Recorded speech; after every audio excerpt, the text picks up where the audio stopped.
सभी देखते आ रहे हैं कि हमारे पूर्वजों द्वारा बनाई गई प्रॉपर्टी अक्सर उनकी मृत्यु के बाद उनकी अगली पीढ़ी को मिल जाती है।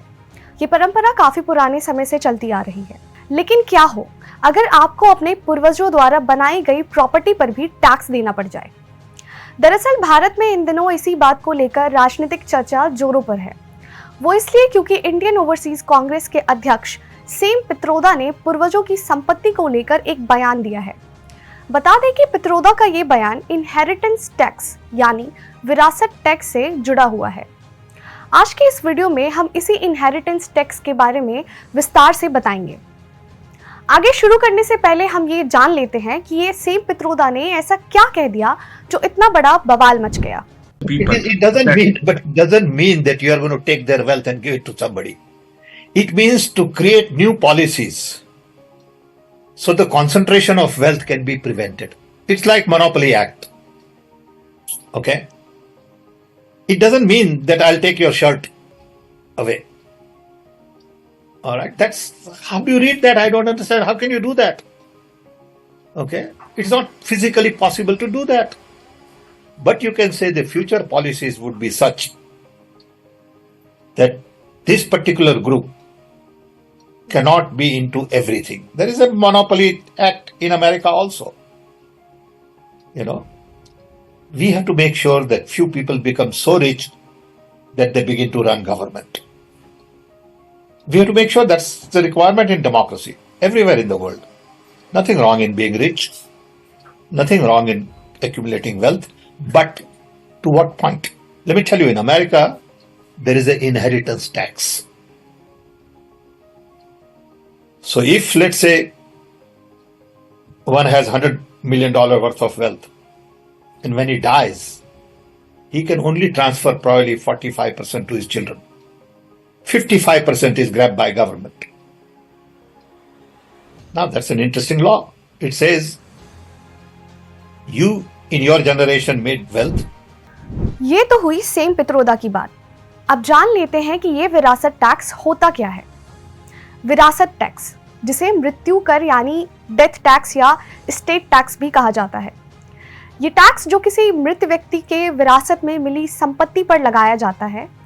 इस टैक्स का भुगतान मृतक के उत्तराधिकारियों द्वारा किया जाता है।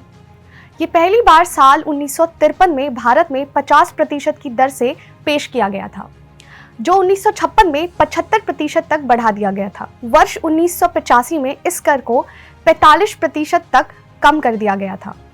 इसके पीछे का उद्देश्य आर्थिक गैर बराबरी को हटाना था, लेकिन ऐसा कुछ नहीं हुआ, जिसके कारण 1988 में राजीव गांधी द्वारा इसे पूरी तरह से हटा दिया गया था और वर्तमान समय में भारत में किसी भी प्रकार का विरासत टैक्स नहीं लागू है।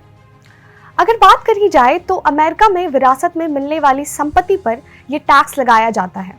अमेरिका में विरासत टैक्स का चलन मामूली नहीं है।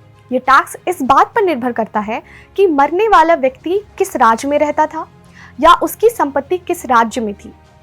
साथ ही विरासत में मिली संपत्ति की कीमत कितनी है और इसके उत्तराधिकारी का मरने वाले व्यक्ति से क्या संबंध है।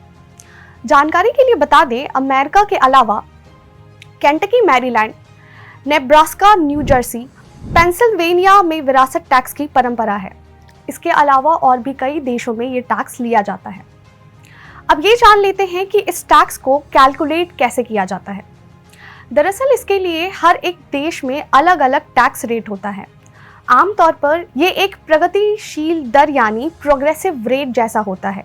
इस टैक्स की दर विरासत के मूल्य और इसे प्राप्त करने वाले व्यक्ति पर निर्भर करती है। इन सभी को ध्यान में रखते हुए विरासत करों की गणना स्लाइडिंग के आधार पर की जाती है। जैसे जैसे विरासत का मूल्य तय लिमिट को पार करता है, वैसे वैसे टैक्स का रेट भी बढ़ता है। इसके अलावा आपको जो छूट मिलेगी और आप पर जो टैक्स रेट मिलेगा, वो आपका मरने वाले व्यक्ति से क्या रिश्ता था, इस पर निर्भर करता है। अब सवाल ये उठता है कि अगर भारत में ये टैक्स दोबारा लागू हुआ तो देश और देश के लोगों पर इसका क्या प्रभाव पड़ेगा। इस टैक्स के लागू होने से अच्छे और बुरे दोनों प्रभाव पड़ सकते हैं। अच्छे प्रभावों की बात करें तो भारत में इस समय विरासत कर लगाने के संभावित प्रभावों पर बहस जारी है, जिसमें अर्थव्यवस्था, समाज और व्यक्तियों पर पड़ने वाले प्रभाव शामिल हैं। जिसके जरिए अमीरों और गरीबों के बीच के अंतर को कम करने में मदद मिल सकती है, क्योंकि ये बड़ी विरासत पर टैक्स लगाएगा जिससे सरकार को राजस्व प्राप्त होगा, जिसका उपयोग सामाजिक कार्यक्रमों और गरीबी उन्मूलन के लिए किया जा सकता है। इस कर से प्राप्त राजस्व का उपयोग शिक्षा, स्वास्थ्य और बुनियादी ढांचे जैसे महत्वपूर्ण क्षेत्रों में निवेश करने के लिए किया जा सकता है, जिससे आर्थिक विकास को बढ़ावा मिल सकता है। अब नकारात्मक प्रभाव के बारे में बात करें तो लोगों को अपनी मृत्यु के बाद अपने परिवारों पर पड़ने वाले कर प्रभाव को कम करने के लिए अपनी वित्तीय योजनाओं में बदलाव करने की जरूरत पड़ सकती है।